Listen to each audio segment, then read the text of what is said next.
আপনি দেখেন বাংলাদেশে অনেক বিশাল মুক্তিযোদ্ধার ছেলে ছাত্র শিবির করে, অনেক বড় বড় আওয়ামী লীগ নেতার ছেলেরা ছাত্র শিবির করে।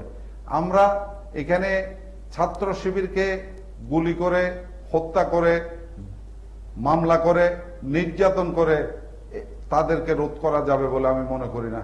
দেখেন, আপনি রাজনৈতিক ঐক্যের উপর জোর দিচ্ছেন এবং সেটি আপনি করেছিলেন। আপনি রীতিমতো আপনাদের সেই চাকসু নির্বাচনে জয়কে মুক্তিযুদ্ধে জয়ের সঙ্গে তুলনা করছিলেন। আমি নিশ্চিত যে সেই তরুণ বয়সে আবেগটা সেরকমই ছিল আপনাদের জন্য। আমি এজন্যই জিজ্ঞেস করছি যে সেই রাজনৈতিক ঐক্য ছাড়া আসলে কি সম্ভব? আপনি যেই জামাত শিবির দমনের কথা বলছেন, কাজে বিএনপিকেও তো এগিয়ে আসতে হবে ভোটের হিসেব, রাজনীতির হিসেব ছেড়ে।